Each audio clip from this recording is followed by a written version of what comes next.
महाविद्यालय से सेवानिवृत्त हुए हैं। आपने अनेक संस्कृत में पुस्तकें लिखी है, न जाने कितने छात्र छात्राओं को शोध कार्य कराए हैं, और वो केवल शोध कार्य नहीं कराए, शोध कार्य करने के बाद अनेक तो अधिकारी हैं, प्रधानाचार्य हैं, उसमें डिग्री कॉलेज में प्रोफेसर हैं। हम जैसे एक सामान्य व्यक्ति को भी उन्होंने इस योग्य बना दिया कि मैं आपके सामने बैठा हूँ।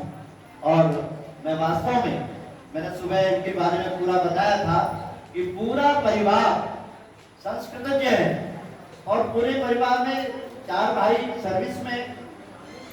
है, इनमें एक नहीं है, तीनों ही अब रिटायर्ड हो गए हैं। वे केवल भारत में ही नहीं, विदेशों में भी उनका आना जाना रहा। बड़े रमाकांत शुक्ला जी के बारे में बताया था कि टीवी पर उनका निरंतर कई सालों तक उनका प्रोग्राम आता रहा, उनके द्वारा लिखी हुई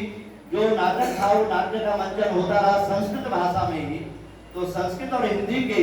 प्रचार प्रसार में जिनका इतना योगदान है और जितनी वो चिंता करते हैं, तो मैं समझता हूँ कि ऐसे बहुत विरले ही होंगे। ये आज हमारा बड़ा सौभाग्य है, मेरा विद्यालय, हमारा विद्यालय बड़ा पवित्र हो गया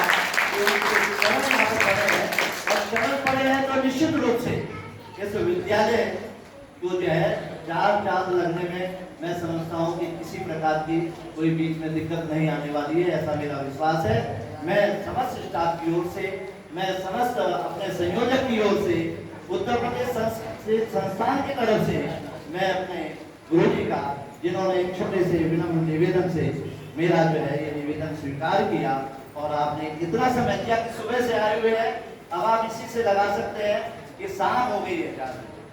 और अगर उनको ये कहें कि संस्कृत के लिए आपको रात को भी बैठना है तो बैठेंगे,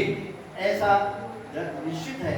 तो मैं उनकी गहराई से उनकी चरण वंदना करते हुए मैं उनके चरणों में प्रणाम करता हूँ और आपसे आशीर्वाद की